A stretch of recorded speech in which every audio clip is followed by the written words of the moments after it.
Hello, my name is Michelle, and you're listening to Profit is a Choice. Welcome to the Monday Minute with Michelle, your quick hit of strategy, insight, and actionable ideas to help you move your business forward one small win at a time. Today, the topic is the profit gap, high revenue, and low clarity. Every day, empowered entrepreneurs are taking ownership of their company financial health and enjoying the rewards of reduced stress and more creativity. With my background as a financial software developer, owner of multiple businesses in the interior design industry, educator, and speaker, I coach women in the interior design industry to increase their profits, regain ownership of their bottom line, and to have fun again in their business. Welcome to Profit is a Choice.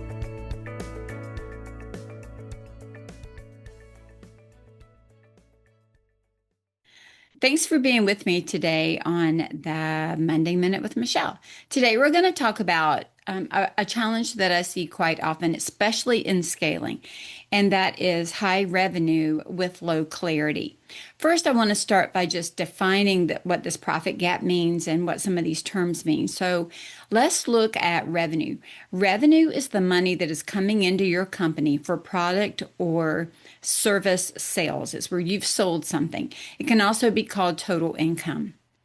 Profit is the money that you make after expenses. So we usually look at profit in two main categories. We look at gross profit, which is the profit that results from removing the cost of goods or cost of sale. And then we look at net profit, which is the resulting profit from removing the operational expenses.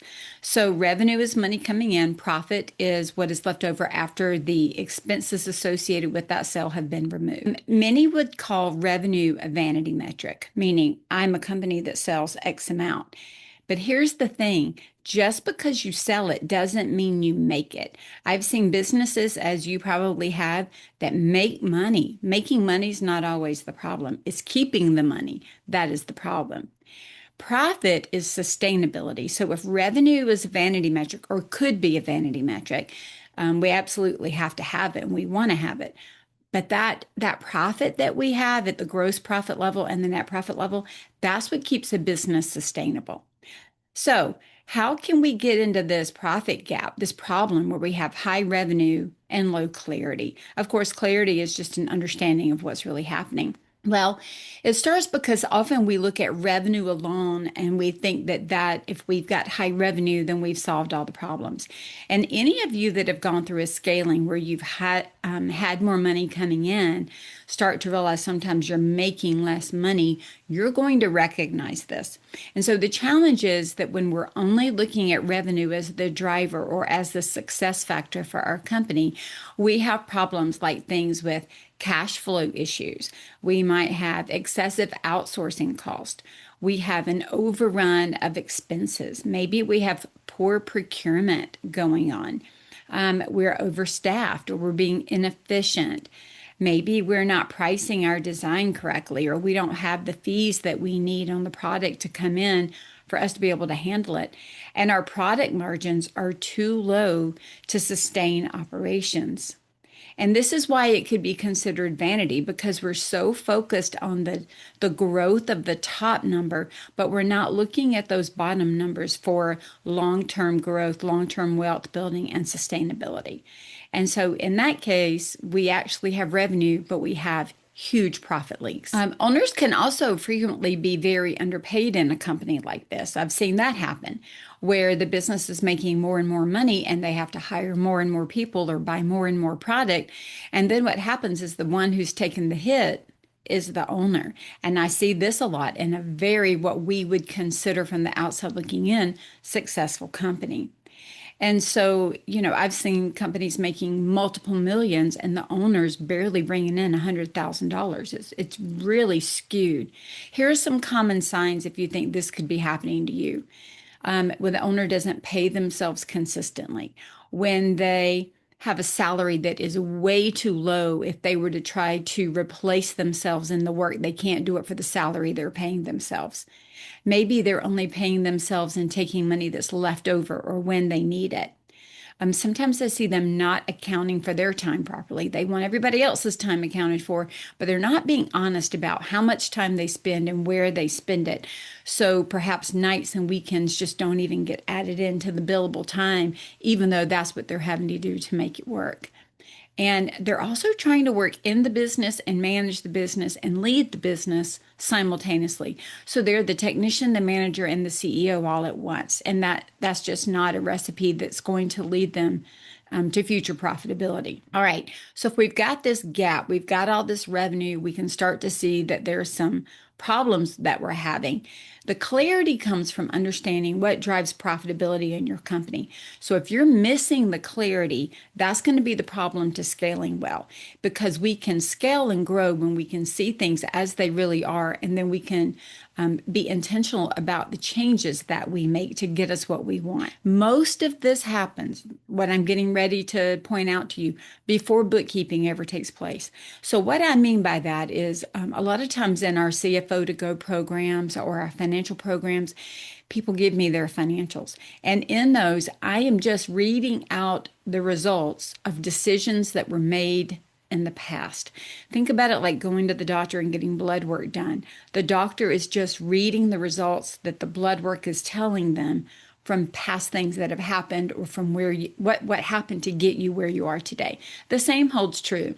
So in other words, if we want to fix these problems, we've got to fix some decisions that happen before the bookkeeping, meaning the putting the numbers in their right place, ever happens. And so here are some places that profit leaks can really happen prior to the bookkeeping. One is just your overall pricing strategy. How are you pricing in your firm? And is it pricing that is fair and reasonable for you and for the client? Client qualification. If we have some problems with that, or we're starting to see patterns in the clients that are drawn to us, that could be a marketing problem. It could be a client qualification problem. Proposal creation. Are we creating these proposals with a clear scope and a defined agreement on what is going to happen? If not, we're opening ourselves up for profit leaks, because then what happens is we have things that we need to bill for, but we weren't clear on it, so we don't think we can bill for it, so we hold back, and now we're absorbing those costs. Vendor selections and vendor management. If we're choosing vendors that aren't going to help us gain profitability, then we have a problem at the very beginning. How we handle change orders. Like, you can lose so much money from revisions and changes if we're not going back or putting processes in place to make sure we're capturing the revenue that goes with that. And then project timelines, not manage it, being inefficient, having unforeseen problems that we didn't account for and now we can't charge for. All of those things, that lack of clarity around all of the process management, is going to cost you more than just one bad price on a lamp or on fabric. So more sales isn't always the driver of profitability. As a matter of fact, I've told some companies quit selling and go get the problem fixed and then sell again. Money is made. I've always said it is not hard to make money. This has been the thing that I've been saying for 20 years. It's selling the right product or service to the right person at the right price, and then managing the heck out of it. We just have to manage it. And so what that means is understanding all the expenses, understanding what drives those expenses, understanding what drives your revenue, understanding what drives your cash flow. Have a full understanding of where profit is leaking in your company, and understand truly how your business functions, and get a grip on the cash flow. Once you've done that, you are blessed and released to go sell more, because now the systems that you have internally are going to support you. If you need help understanding or analyzing the numbers and some of these processes in your business, that's what we do. You can check out our offerings at scarletthreadconsulting.com, and you can also consider using a tool like Retreat Solutions to help track this for you. It really does take oversight and clarity to be profitable, and I beg you to do that, because profit doesn't happen by accident.